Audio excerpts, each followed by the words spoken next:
Hi, everyone. Welcome to this week's episode of Web3 with A6Z. This is Sonal, and today we're covering a recent so-called governance attack with Compound, as well as a broader topic of DAO governance, voting, and treasury attacks, how to avoid them, how to prevent them, even how to respond to them, and much more. By the way, DAO stands for Decentralized Autonomous Organizations, and they're important since decentralization is a key benefit of crypto and blockchains. Check out our show notes for links and other resources mentioned in this episode. As a reminder, none of the following should be taken as business, investment, legal, or tax advice. Please see a6nz.com/disclosures for more important information, including a link to a list of our investments. Anyway, what happens when, in a system of governance, and this is also very common in political systems around the world, when you have activity from actors that the majority doesn't necessarily agree with? How do you distinguish between good faith and bad faith voting activity, especially on-chain, and other such tricky questions? To discuss all this, our expert guests are A6NZ Crypto's Chief Technology Officer, Eddy Lazzarin, our Head of Network Ops, Ross Shuel, and A6NZ Crypto Research Collaborator and Stanford Professor of Political Science, Andrew Hall, or Andy. We spend the first few minutes quickly recapping the exact sequence of recent Compound governance attack event a few weeks ago, including discussing whether governance attack is the right label for it or not, how it's different from other attacks, and the broader trend of online versus offline governance attacks in general, before then going into specific solutions, as well as also digging into behind-the-scenes TikTok on what happened, how people figured out things, and more. The first voice you'll hear after mine to recap what happened is Ross's, followed by Eddy's, then Andy's. Ross, can you do a recap of all the events? Go ahead and kind of walk me through like the play-by-play, like what happened? Okay, so starting back in May, a pseudo-anonymous persona named Humpy put forward a series of proposals on compound finance to transfer a material quantity of compound tokens to a multi-sig wallet controlled by an unknown group of people named the Golden Boys. So on May 6th, the first proposal 247, was created by the Humpy persona. And this proposal would have sent 92,000 comp from the DAO treasury to the multi-sig controlled by the Golden Boys. It was defeated by a vote of over 700,000 to 95,000. On July 15th, the second proposal 279, was put forward again. That again was going to transfer 92,000 comp. This vote was defeated by just shy of 600,000 votes to 120,000 votes. So these are very similar proposals, or were they the exact same proposals? So proposal 279 slightly differed from the original proposal in that the multi-sig was allegedly constrained to a limited number of transaction types. This could be seen as a response to the criticism that the community had to the first proposal. And then on July 23rd, the third proposal 298, was created. This proposal went live going into a weekend on July 25th, and then ultimately passed on July 28th. Initial voting on that proposal suggested that it would fail. However, in the last hour, the persona named Humpy voted with an additional previously unrevealed number of wallets for a total of 682,000 votes, valued at roughly $31 million at the time, tipping the balance of the vote and causing proposal 289 to actually pass with 682,000 votes to 633,000 votes. Wow, got it. And then just high level, then remind me, what was the proposal's stated purpose?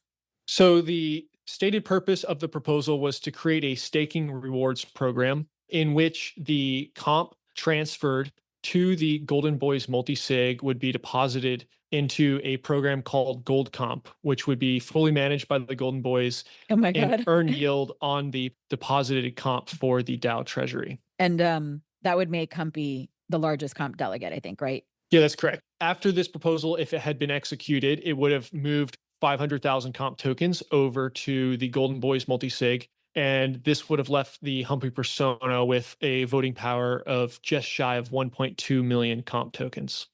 You might say, well, that sounds pretty mild. I don't know, giving a little bit of additional power, but the result would be a non-trivial amount of voting power. It's not everything that was in the treasury. It wasn't like coming along and draining the treasury or something, but it radically expanded Humpy's existing voting power in such a way that the vast majority of delegates was concerned that it could give Humpy total control over compound governance. I don't even know what we called this event or incident. Well, the reason why I resist a little bit calling it an attack, specifically because I think when people hear governance attack, what they think of is analogous to maybe a 51% attack in proof of work or something like that, where someone gets an epsilon majority, a tiny majority control, and then has total control over the system, which they use to drain all of its assets and sort of bankrupt it entirely, maybe in a single move, which is not what happened. And furthermore, wasn't really an immediate consequence of the proposal. The proposal could have drained the entire treasury and just ransacked the whole thing, but it didn't. It was intended to transfer a meaningful, but in the grand scheme of things, modest amount of power that could have spiraled out of control. But it's within a space of plausible deniability that Humpy and his team may have really wanted to support Compound and make it better and improve it, which we're still learning more about. But in any case, this was not a great way to do that and could have been extremely destructive to Compound had it advanced. I'm skipping ahead a little bit, but Humpy did agree to cancel the execution of the proposal. So the Compound tokens were ultimately not transferred.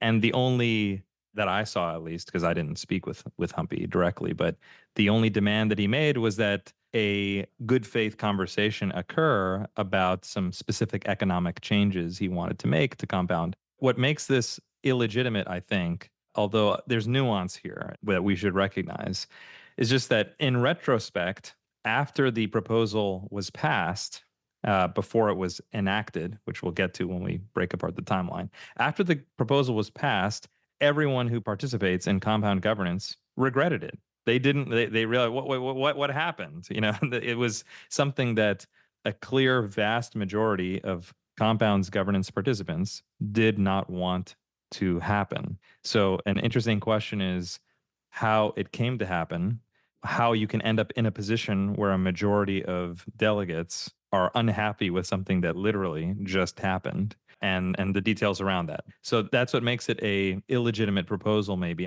And I'll say about the proposal, if you were to take a look at it yourself, and you can, of course, all of this is public on Compound's governance forum and Compound's governance page and so on. The proposal's not particularly well written. It's pretty poorly implemented. And the first time it failed, the second time it failed, but this third time, that proposal passed. We should have voted. Got it. Okay. And before we go into more of the how it happened and how to avoid this, can we take a step back for a moment and also just talk about the broader category of just DAO governance attacks in general? So, for instance, our partners, Pranav, Scott, Commoners, and Tim Roughgarden wrote a post a couple of years ago on DAO governance attacks and how to avoid them. And they cite examples of Steemit as one example, and Beanstalk, a stablecoin protocol a couple of years ago, as attacks that happen in the public eye. But then there are governance attacks that can be conducted surreptitiously over a long period of time. And I think that key word, surreptitiously, where things are not happening in the open and being discussed, and intent and motives are not being shared in a good faith way, probably broadly puts a lot of these things in that category of suspicious, not really great behavior for a DAO.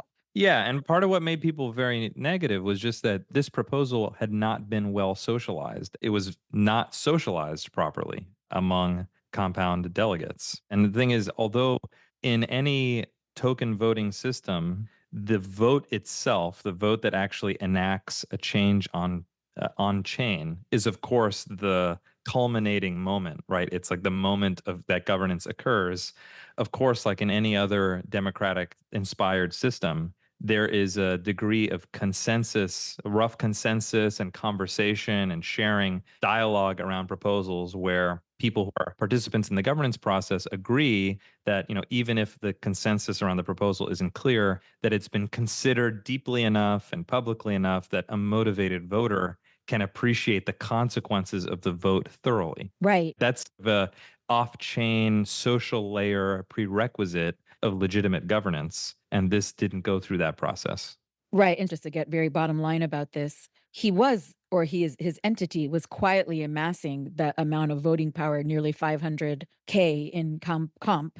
in order to get that type of voting power. Like that was a surreptitious thing. Yeah. So other facts that paint this whole process in a negative light was that Humpy, based on some quick on-chain forensics performed by various compound delegates, had accumulated a very significant amount of votes, which was spread across a variety of wallets and was obscured. Like he hadn't discussed his holdings, his intention to vote with those things, and waited until the final hours of the proposal to trigger those votes. So that's kind of a behavioral pattern that suggests an intention to obscure as opposed to working with all the cards on the table in good faith, which is what you'd expect from somebody who's a legitimate participant in governance. Right, right. This reminds me of a post that our friend Phil Diane wrote many years ago, I think 2018, on the concept of dark DAOs and on-chain vote buying. We had a podcast actually that Ali and I recorded with Phil many years ago. That's in our archives if anyone wants to check it out. And I'll put a link in the show notes. Andy, can you help by just giving high-level context on the big picture of voting in DAOs? And then we're going to go back to the DAO compound event and go into more specifics. Okay. So I hear my high-level thoughts and reactions to this, and this pertains a little bit to the question of whether this should count as an attack or not. I think we know in DAO governance, one of the biggest challenges is sustaining a high degree of participation among token holders. And in principle, like we see in voting and other forms of corporate governance, there's nothing wrong. And in fact, we should welcome if someone has strong beliefs about changes that should be made to a DAO, that they can come in and buy votes in order to do that, just like you could buy into any company and influence their votes that way. Where it becomes more like an attack is where, as you're buying up those votes to use, you are exploiting the fact that some other people aren't able to consistently pay attention and make sure to vote when you put forward this proposal. And the two things I observed with this incident, which are common issues we observe in DAOs and are in fact historically total normal problems that legislatures have faced in the past, is the combination of repeatedly bringing up the same proposal to waste people's time and take advantage of the fact that they can't always be paying attention 24/7, combined with timing the proposal to occur when you think people won't be paying attention. And those two things together allow you to win a vote with fewer tokens than you should, in some sense, have to in order to really win it, because you take advantage of not many token holders being around and being ready to vote. And that is a classic trick played out in legislatures all over the world in the past, where you call a vote late on a Friday night. You exploit, if that legislature does not have rules that protect you from those dead of night votes, as they're called in legislative history, then you can have this problem where a small minority of the legislature is able to ram something through while other people are at home sleeping. And that's like the core problem. Right. And just to be clear, just because I want to make sure I pause and emphasize the two key related but different things you pointed out. One is the problem of the timing, and the other is just a general voter fatigue, both related, but you're kind of combining those two things. Because in this case, if we were to go back now to the specifics of the recent event, the person had proposed 2 times before the third time. So that's a voter fatigue. And then there's a timing window, which kind of creates this situation, just to be clear. Is that correct? That's exactly right. And then I think a sign, ex post, as Eddie said, a sign that this was a problem is when all the token holders realize what happened, they wish they could go back in time and cast votes. And that's a sign that there's a friction in the system that's not working the way it should. I would just add, when I think about what is an attack or what is a hack at a very broad level, is when people use a set of given rules without breaking them to achieve an outcome that was not intended by the people that wrote the rules. And when we see what we consider a hard hack in crypto, which somebody exploits code in a way that was not intended to be done, that's very apparent to us as an attack. And this is a much softer version of that, in which acting, as far as we know, completely within the rules, achieving, as Andy was just mentioning, an outcome that in totality, a majority of token holders do not want.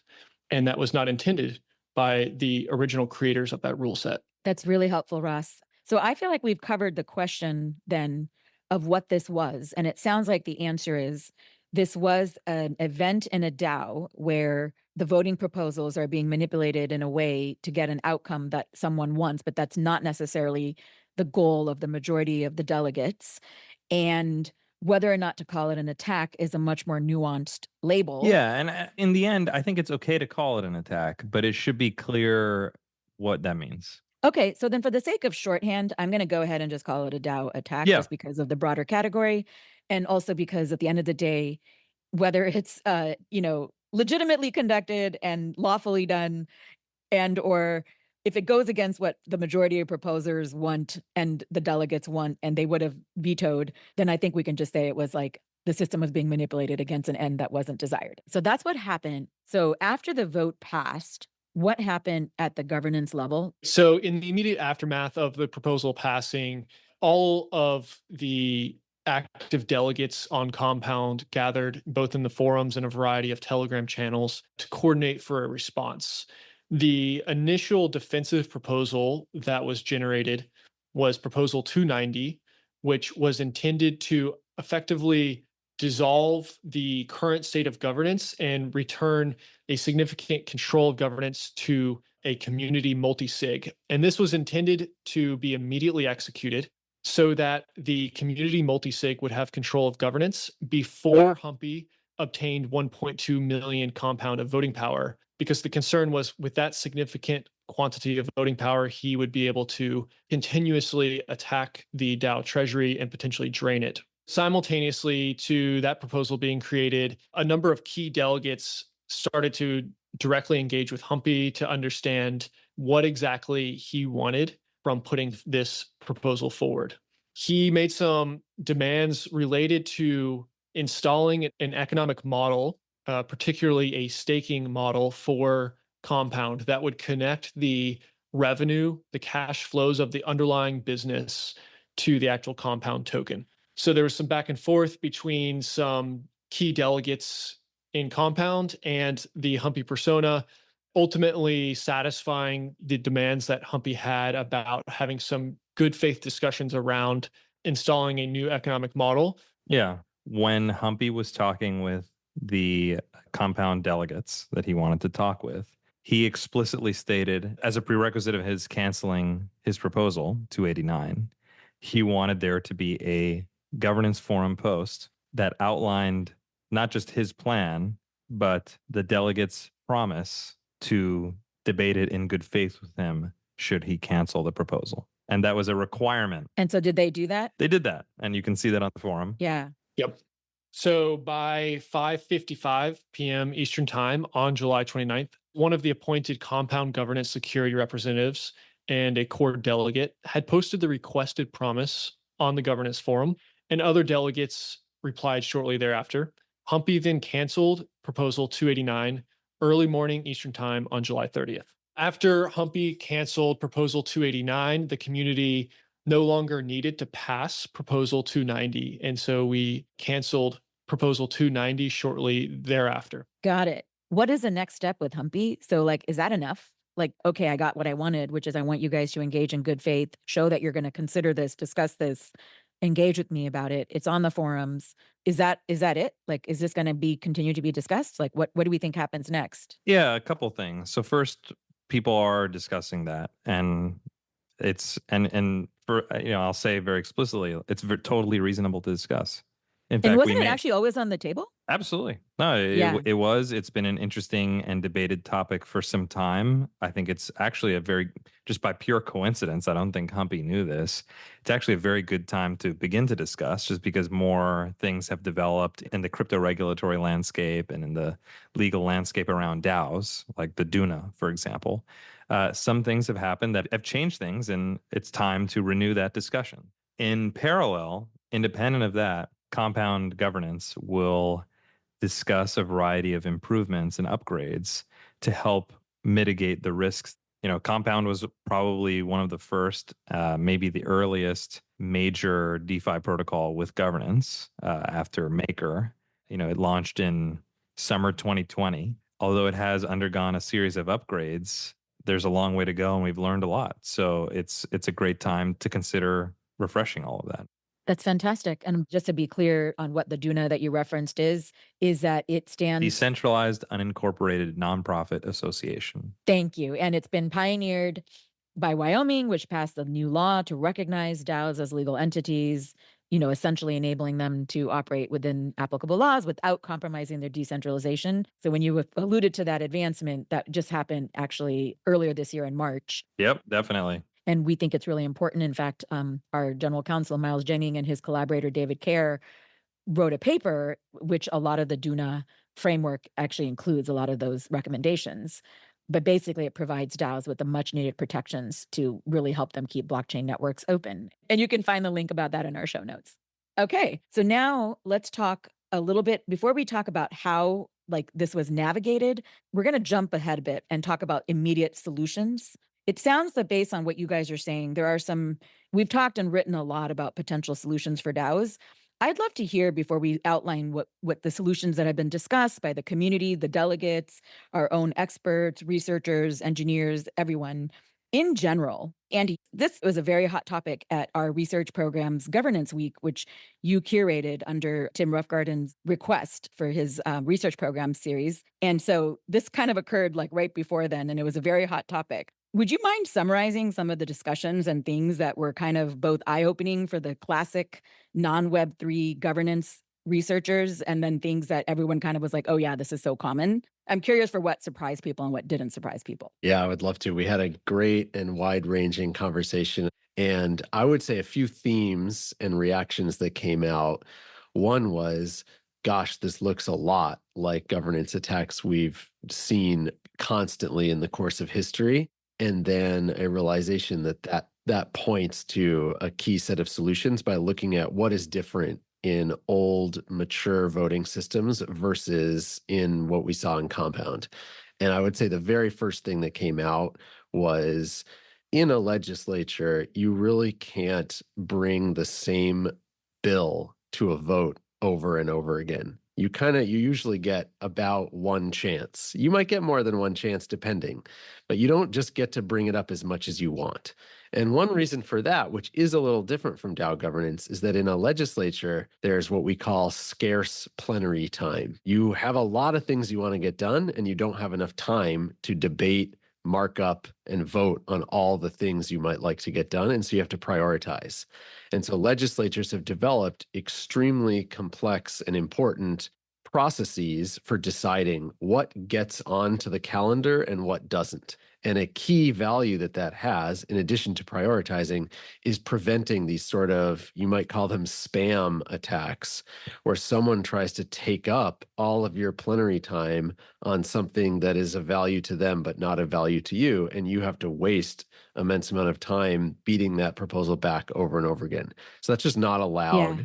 That's not allowed in legislatures. And we had an interesting conversation about how could you try to prevent that in a DAO without violating the really, really important commitment to decentralization into an open process.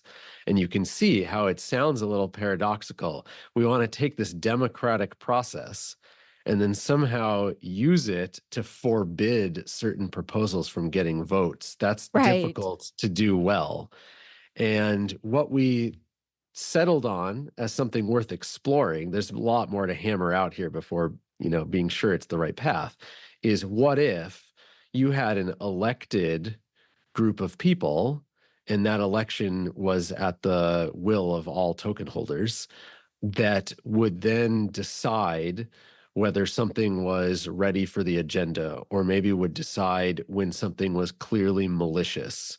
And they would have the power to say that thing doesn't go to a vote in the DAO. And they would be held accountable by the fact that they are themselves subject to election by the token holders. And that would look a little bit like how this works in modern legislatures today. So that was one idea we came up with.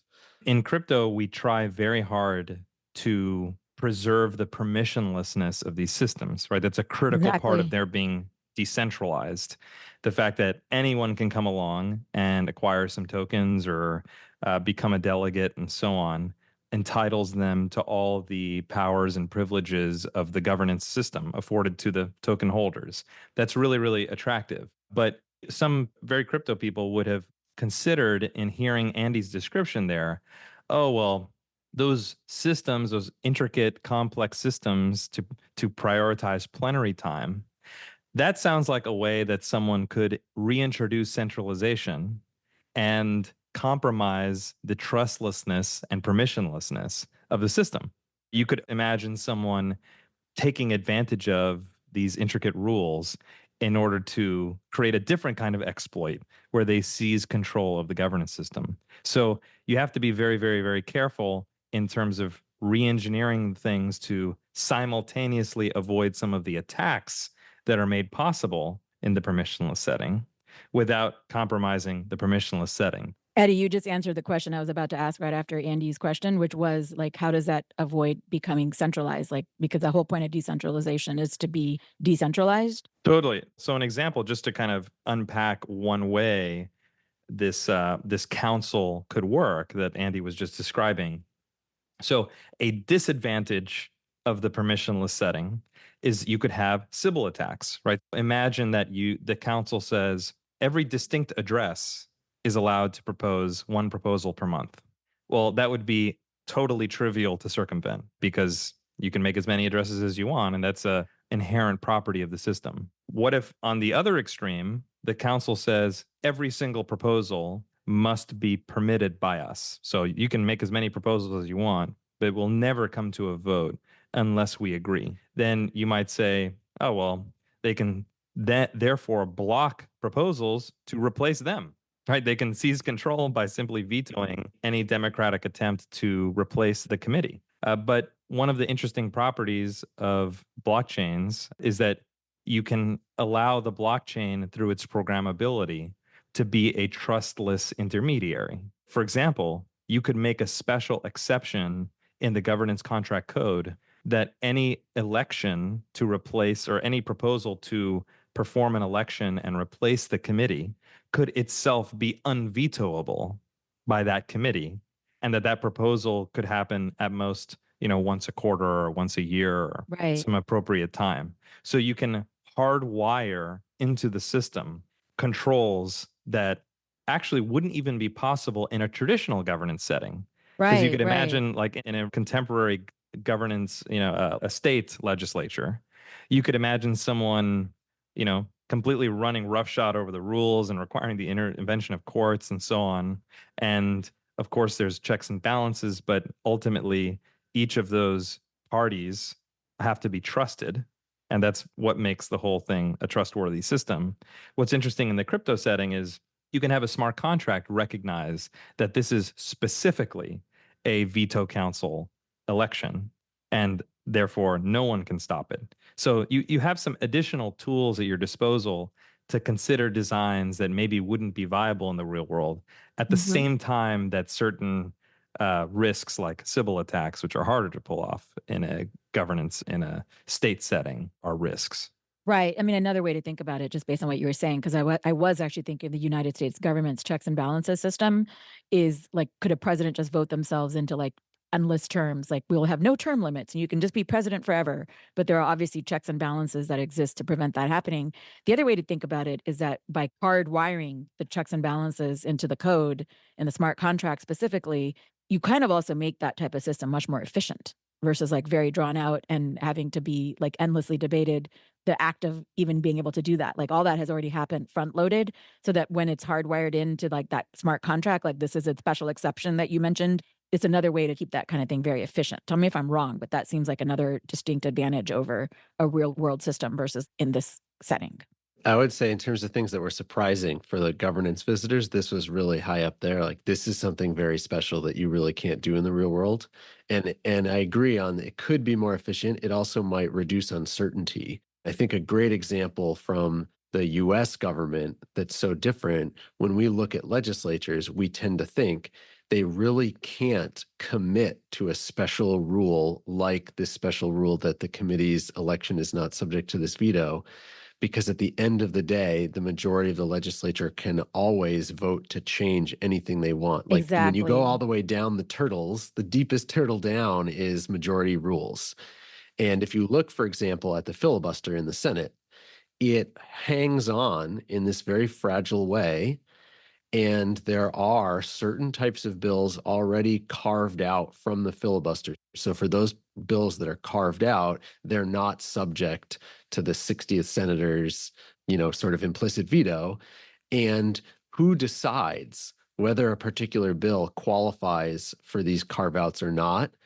It's technically the Senate parliamentarian, who is an individual who's expert in the parliamentary rules of the Senate, gets to decide, is this bill clean enough to count as one of the things that doesn't go towards the filibuster? And then, of course, in reality, the majority party is always tempted to simply overrule the parliamentarian by a majority vote. And so it's not sticky in the way that the procedure for the blockchain that Eddy described is. And it causes Right. huge challenges and tremendous uncertainty about when and why the filibuster will be violated or honored. And so I think for people who study those kinds of issues in legislatures, it's extremely exciting and interesting to discover that there's actually a digital system where you can commit to a rule and it can't be gamed, because you can't really lie about which smart contract the vote is going to touch. As a subset, perhaps, of idea one is you can protect the agenda in a manner that doesn't require a committee by requiring individuals that want to bring forward a proposal to stake some of the DAO tokens in order to do so. This introduces another form of complexity, though, because now you need a mechanism by which you could slash that individual if it is malicious. And then it becomes a situation where you maybe face kind of turtles all the way down. But there are a number of DAOs that are trying to experiment with this rather than having a committee of actual humans that are permitting proposals to move on chain. In that scenario, if I wanted to bring a proposal on chain in Compound, for example, I would have to stake some material quantity of comp tokens to that proposal. So let's say 10,000 comp tokens are required to be staked, and that allows me to actually put the proposal on chain. Those tokens remain unavailable to me so long as the proposal is going through its life cycle. Once the proposal's ended, I receive those tokens back. So this prevents me from being able to spam the DAO with an endless number of proposals. Right. But then you need some kind of mechanism to potentially slash that staker if they are continuously bringing forward malicious or spam proposals. Right. This is actually kind of the fine balance between having skin in the game and then not having too much skin in the game. Agreed. Yeah.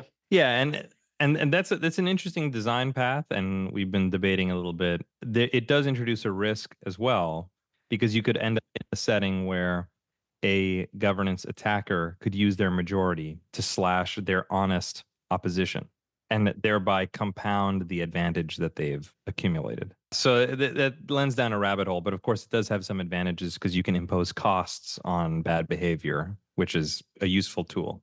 That's super interesting. I mean, it's a really interesting design space that we just haven't seen all the experiments play out. Yeah, it's early. Yeah. And then going back to this committee idea one more time, something else you guys noted, which I thought was super interesting. So on this podcast, I did an episode with Michael Rogers and Nadia Ben Iqbal on general open source behaviors and how open source, very distributed, large systems that are coordinating around code in a decentralized manner can get things done. And it was very interesting because one of the things that Michael Rogers said on that episode is that in Node.js community, they had this default kind of open source governance model that they would by default allow commits and things in so that they didn't have to do a lot of overhead approving things. And it's really interesting because you talk about how to keep the committee agile, and that if one thing you guys could do is if the committee's job is too hard, it could slow down governance and make the project less agile. So to guard against it, you guys suggested the default assumption could be that proposals pass the committee and the committee only has to act if it wants to block to make the committee's job easier. I do think there's, of course, trade-offs. It sort of depends on what you think the state of nature is in terms of proposals you're getting in. So as a contrast, such an idea would not work in a modern legislature where there are thousands of bills always ready to be introduced and voted on. So there you need to prioritize much more aggressively. But in DAO governance, we don't tend to see large amounts of proposals. And so long as that remains the case, it seems viable to say, since we don't get a lot of proposals, when we get one, the default assumption can be an optimistic one, that this is a meaningful proposal that should be voted on. And the reason to ever block is the risk of these attacks or the risk of a spam attack where suddenly many, many more proposals than usual come in. And you can balance it that way. It could be that that rule needs to be adjusted as the world changes. And if you do get to a point where there are many, many more proposals coming in, you might need to adjust it. So Andy, was there anything else that came up that was like the top of mind discussion? Like, wow, I didn't know this is even possible. Another big difference between traditional and Web3 related governance systems? Yeah, so let me lay out the other big category of potential solutions we identified. And actually, there was one part of it that is special to Web3. So the second bucket was, can we directly fix the problem that people miss these votes because they occur at unexpected times when they're not paying attention? And that is, again, a very classic problem in voting systems. And legislatures address this by defining specific windows of time when you can introduce new legislation and ruling out other periods of time as not times when you can introduce new legislation, so that you have common expectations. These are the days or the weeks when I and my team need to be paying attention. I know that at midnight on Sunday, absent an emergency session, there's not going to be a bill introduced, and I don't need to be as, wary. And so we explored a number of ways you could implement voting windows like that for DAOs. Again, thinking back to Eddy's really important caution from before, we want to do that in a way that maintains flexibility and allow us for the open, permissionless submitting of proposals. Say there's an emergency and you need to get something voted on rapidly, you wouldn't want to completely rule that out. So how could you do that? And one idea we came up with, which I do think is special to Web3 in some sense, is what if when there is an urgent or important vote that comes up, there is a second voting period. And so you hear, okay, this proposal has so far been passed. Do you really want to pass this or not? And during the second period of time, everyone could be reminded, like, you better come and check on this vote. And the particular tweak on that I think is important and where Web3 can help is if that second window of voting is just like the first window, it just is like a repetition, then the attacker is going to wait until the end of the second window to deploy their votes. Just like in the compound attack, they waited until the end of the voting period to reveal their voting power. If you know there's going to be 2 periods of voting, you're not going to reveal your secret voting power at the end of the first period. You'll wait till the second. So you have to make the second period different from the first so that the attacker has no choice, really, but to reveal their voting power in the first window. And then the second window gives you that chance to correct your mistake and make sure that you don't have that sense of regret among a large majority of the token holders. And so our idea, we explored as a group, and again, I don't think this is completely fleshed out. The idea was, what if you make it harder, more expensive to vote in the second window? So your token doesn't count as much as it did in the first window. And that way, if a large majority wants to block something, they can pool all their tokens in that second window and block it. But the attacker will still want to have deployed their tokens in the first window when their votes counted for more. And so that's kind of a fascinating design space that in principle you could try to use in sort of, physical world legislatures, other voting systems, but is much more plausible to experiment with in a token-based digital voting system. And specifically what makes that very Web3, very crypto, is that you can have the mechanism through which this voting occurs, something that is extremely difficult to change and is transparent. Whereas the concern in the traditional setting is that you can sort of circumvent or make opaque or undermine the way these mechanisms work. In the smart contract setting, you'd need to undermine the smart contract platform itself in order to circumvent this. And that gives it a degree of reassurance and a degree of trustlessness because you're not relying on the due diligence and adherence to procedure of a trusted intermediary.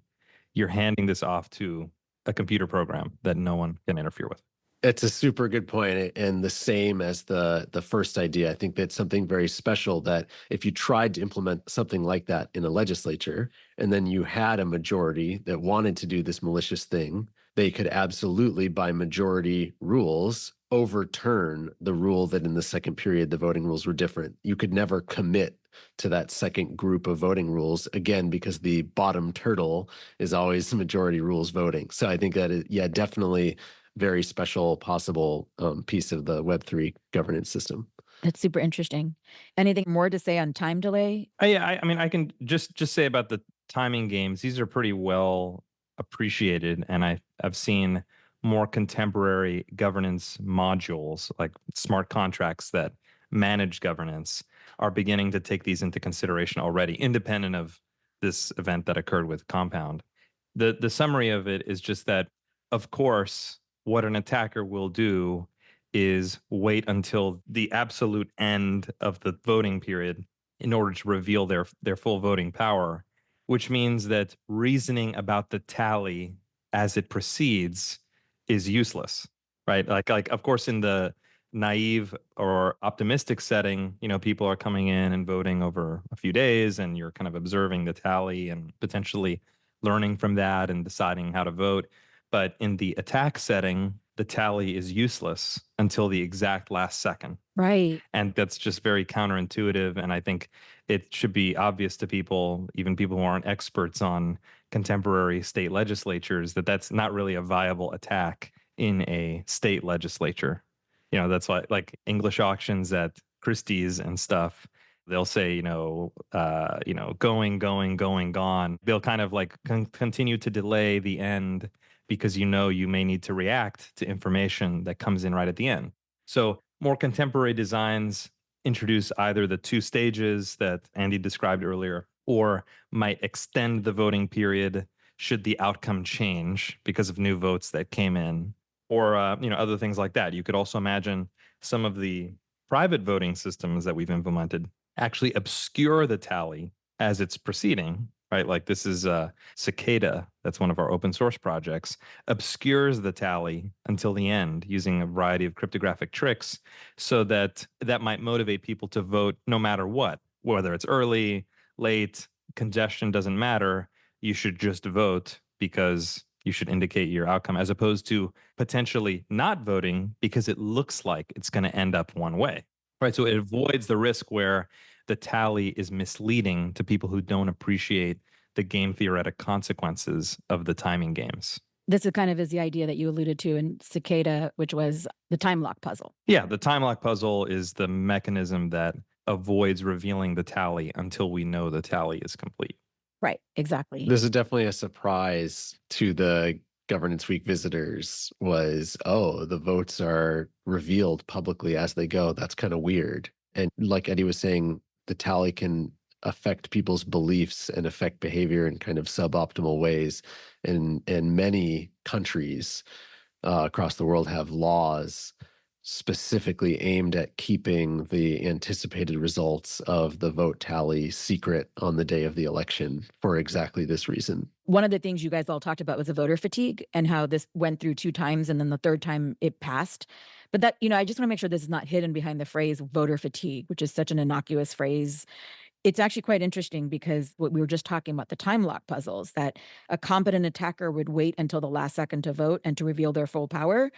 And so it's natural for delegates to assume that because the previous attempts at a bad proposal fail, that the next one would also fail. Actually, let me tease that apart. So a couple things to split up is that the time lock puzzle is a cryptographic mechanism to avoid revealing a piece of data until a lot of work has been done. This timing game is a totally separate thing. That's this property that the vote encourages an attacker to wait until the last second to reveal their power. Those are separate things. Thank you for clarifying that. Yeah. And then the game theoretic thing that we were talking about is that you have to wait until the very, very end. Fatigue is different. Fatigue is where there's a lot of votes, you don't have time or energy to consider them. I would say that that's separate from taking for granted because of the previous votes that this one will also fail. Got it. And another quick thing I want to just point out, you should always vote against proposals that are indistinguishable from attacks. Isn't the entire point that these things are always going to be indistinguishable from attacks? Because this goes to that indistinguishability point that Pranav and Scott and Tim talked about in their previous DAO governance attacks post. One of the classic things that happens in DAO governance attacks in general is that you often can't distinguish between the motives of users who want to make valuable contributions and those that are just trying to disrupt or control or do things for nefarious means. That was not true in this case, based on what you're saying, because this proposal was attempted 2 times before. Like, how do delegates even know what is an attack or not? Oh yeah, that's a great question. That's actually a huge rabbit hole. In certain cases, in many cases, modifying some parameters of a governance system, like adjusting a collateral factor or changing a interest rate or something, those are well constrained, like very well bounded changes that it can be pretty clear to anybody analyzing them that they're not an attack. Now, of course, it could be part of a huge, convoluted, multi-stage attack in some subtle way, right? Right. But it's just a little clearer that it's not. Whereas at the other extreme, a complicated, multi-component upgrade of a bunch of code at once is something that it may genuinely be extremely difficult to tell whether it's an attack or not. That it's hard to say. In this case, this compound governance incident, what made it ambiguous was more that a naive but well-meaning governance participant could have believed that this may be well-intentioned. Like maybe, if they've ignored all the facts and didn't consider it in its totality. So that's what I mean when I say indistinguishable from an attack. Like if someone was attacking, it could look like this. Right. Exactly. Right. That doesn't mean it's an attack, but it just means that it's consistent with an attack. It's like, someone barging into your house, right? Like, is that an attack? Well, could be a firefighter there to save it from burning down. It could be, a family member of yours just checking in or, picking up something or, whatever. It could also be a burglar. And how do you distinguish that? Well, with more detail and more investigation and analysis and considering all the facts. So in the absence of the ability to do that, if there's not much time left, something has happened and you need to react, you should treat it like an attack until proven otherwise. Yeah, this is actually the perfect segue to then talk about what we know and what we've heard, what we know from delegates and participants in this in terms of engaging with Humphrey and in terms of figuring out whether, because the key point to make here is that an online on-chain system, it's like that classic phrase about on the internet, you don't know if it's a dog or whatever that phrase is. Like you really don't know who that person is necessarily. You can have other proxies to know who they are, their record of, activities on chain, their karma points, their identity in other ways, of course. It's not like complete strangers here. But at the same time, to your analogy just now, Eddie, is the person a firefighter? Is it a burglar? Is it a relative who's coming to visit after a long time? Is it an attack? You can only find that out by engaging and finding out more information about the person behind that pseudonymous handle or identity. So let's talk a little bit about the TikTok and what happened behind the scenes in the remaining time. You guys talked about that this person was willing to cancel their governance proposal. That alone is a win and a feat. And that there was some engaging that happened. And this is a classic rule of many online systems, including open source projects, which I've studied for decades, where oftentimes I asked my friend who works very closely at the Linux Foundation with Torvalds, like, how do you generally manage people in these online, distributed communities? And at the end of the day, it often involves just picking up the phone and calling someone instead of like going back and forth in a forum. So that's just kind of a classic thing of any online community, which is you can actually talk to a human being. Did that happen here? Yeah, just in brief, there's the Compound Governance Forum, there's a Discord, there's a bunch of group chats, there's tons of settings where people are connected with each other. And in addition, there are security response specific chats, not unique to Compound, but for various incidents occurring in crypto, where people can share, situations that are developing and organize people to respond. Basically, within a pretty brief amount of time, there were war rooms assembled to analyze and discuss the situation between compound delegates. So anybody who was a compound delegate was entitled to join and was invited. And yeah. Okay. So how did you guys actually engage Humphrey? Can you say more about that? We did not directly talk with Humpy. So a number of delegates, lead delegates within the compound community had direct contact with the Humpy persona. And that conversation went back and forth for roughly 24 hours. From our perspective, it seemed very unclear if he was engaging in good faith about demands he had around a conversation on installing a economic model for the token, or if he was just buying time until the proposal would conclude and the token transfer would execute. Right. Kind of like the way like heisters keep you on the phone and they're like draining your bank account, but you don't know. You don't know until it exactly right. happens. Yeah. Yeah. Exactly. Precisely. Yeah. In the language that he was using and the statements he was making were suggestive that he was, not engaging in good faith, that he would appear to be acting in a manner of somebody that was in fact stringing us along. So I think we were surprised to see that overnight he ended up actually canceling the proposal. Right. And by us, you mean the compound delegates. Yeah. Humpy knew and was particularly interested in having conversations with a few compound delegates, a few of the most well-known ones. That doesn't include us. And so they were leading the conversations, and other delegates, a large number of delegates, including us, were just kind of weighing in and talking and trying to figure out what he wanted. And his requests were very benign. I said a little bit earlier, but all he was saying was that he wanted to have a conversation about a specific economic model for the comp token, which is such a normal, it's just a totally reasonable thing to want to talk about, that I'll admit part of the reason I didn't really believe it is because I felt that he didn't really need to ask for that. That's just like a thing you can just go do and post on the forum and have a great conversation, reach out to delegates, and they're very responsive. And I've seen that.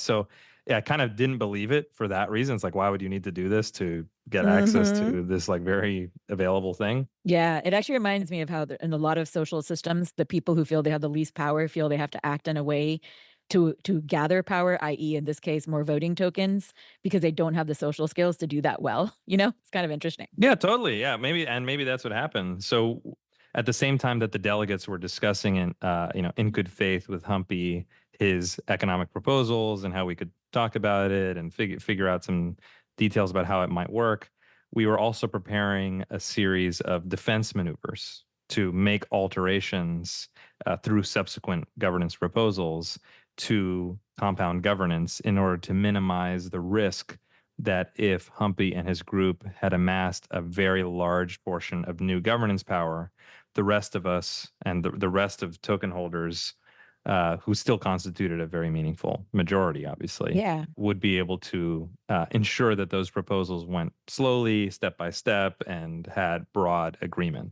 So there were a bunch of defensive measures being considered, but as Ross said, none of them were needed because Humpy canceled the proposal before it executed. So, which to me, of course, I consider a sign of integrity and well-meaning. I mean, of course, the other facts I highlighted are pretty negative, and you can kind of see that look a bit adversarial. But if you're going to go out of your way and cancel, and you're happy just to see people arguing about the thing that you wanted them to argue about, then that seems totally fair to me. I wish it had happened in a different way, but that's a fine result. Well, and a game does not all have to be people playing happy families with each other. A game has to have adversaries in it to some extent. And this ties in well to, we just released a paper on introducing cash flows to application tokens. So historically, application layer tokens like Compound have not been able to connect the cash flows of the underlying business with the token itself. And so we released a paper that proposes some solutions that will enable DAOs to actually connect cash flows to the tokens.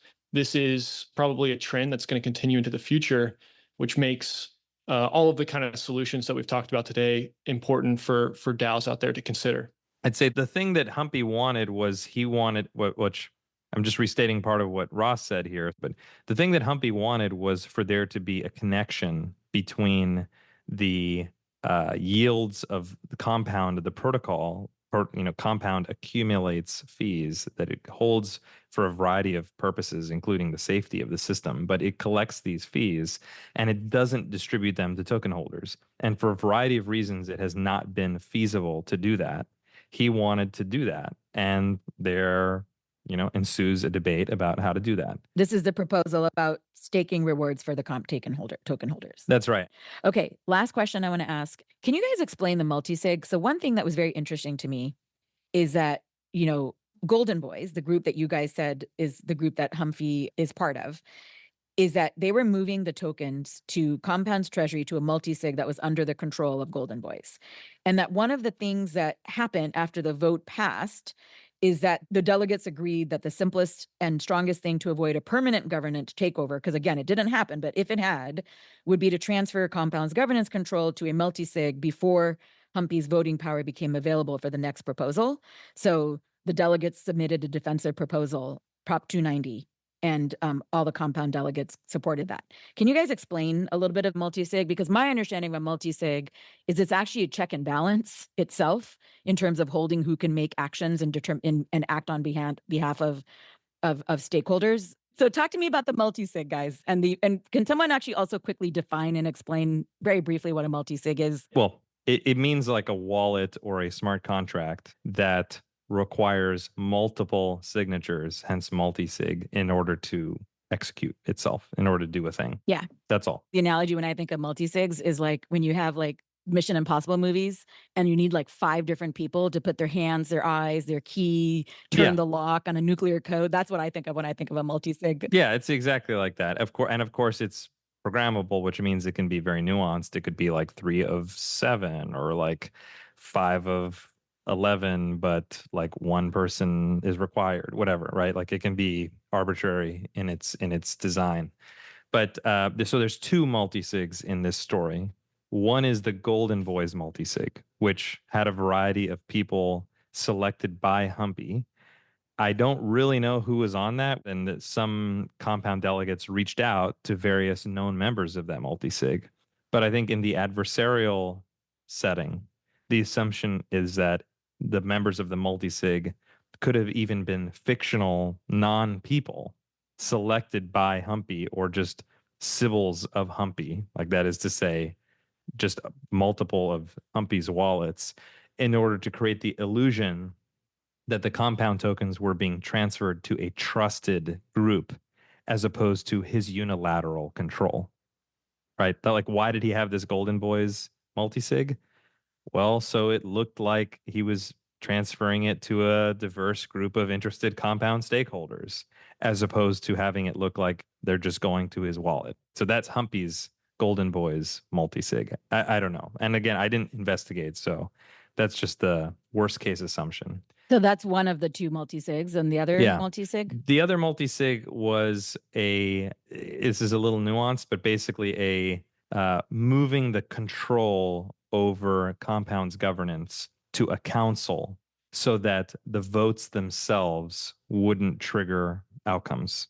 In other words, sort of, it's like imagine dissolving parliament or something, or maybe more precisely, transferring control to this multisig would mean that the multisig is what controls upgrades and changes to Compound's governance and not the token holders, which is a drastic and extreme defensive measure, but may have been necessary should things gotten out of control. It's a way of just quickly, temporarily creating an extra efficient layer to avoid something spiraling out of control.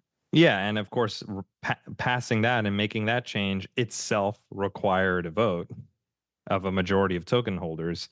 And the hope was that we would be able to pass that vote before Humpy's additional voting power was achieved. Great, very helpful. I would add that the original proposals put forward by Humpy, one of the glaring markers that they were likely illegitimate is that the signers on the multisig, so the other members that controlled the multisig, were not clearly and explicitly put forward to the community. On a legitimate proposal that moves tokens to a multisig, this is always a standard that you'll see, is that everybody that's going to sign on that multisig is made known to the members of the community.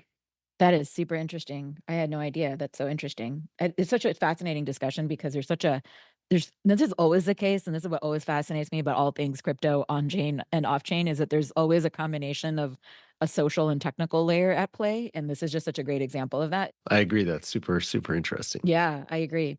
Okay, so let's take a step back now. For sure. On the optimistic part of this, I would point out, like, if we look at those previous governance attacks you referenced, like the Beanstalk attack, for example, we know how to prevent those. And perhaps because DAOs have taken the right steps to prevent those, the things we're seeing crop up now, like this compound one, are more in this gray area. They're not like the Beanstalk one was like a clear vulnerability. This is like a more complicated, more complex, grayer one, perhaps because we've made a lot of progress on fixing the low-hanging fruit. That's so great of a point, Andy. I'm so glad you brought that up. I'm again going back to 2018 and Phil Dion's work on dark DAOs. And it's just so fascinating because we've come a long way from the days of obvious. I mean, I think those will continue to happen, but it's just that as people get smarter, these things become more sophisticated. And as Eddy has clearly pointed out in this episode too, very nuanced in this case, like what the intents and motives are. Is there anything else to add on this front, like a high level takeaway? All's well that ends well. That's a great way to end the episode. I'm going to let you have the last word on that. Awesome, guys. Thanks for taking the time. Thank you so much, you guys. Of course. Thanks, Sonal. Thanks, everyone. Well, so one clarifying note also, his name is Humpy like a whale. Oh, Humpy. Do I keep saying Humphrey? Yeah, I think you're saying Humphy. Oh, gosh. But okay, it's all good. It's all good. It's Humpy. Later. It's Humpy like a whale, like a humpback whale. Because whales in crypto has a lot of tokens. Oh my God. I can't like believe that. Yeah. There Very funny. Okay, there we go. Thank you for listening to Web3 with A6 and Z. You can find show notes with links to resources, books, or papers discussed, transcripts, and more at a6nzcrypto.com. This episode was produced and edited by Sonal Chokshi, that's me. This episode was technically edited by our audio editor, Seven Morris. Credit also to Moonshot Design for the art, and all thanks to support from A6 and Z Crypto. To follow more of our work and get updates, resources from us, and from others, be sure to subscribe to our Web3 weekly newsletter. You can find it on our website at a6nzcrypto.com. Thank you for listening and for subscribing. Let's go.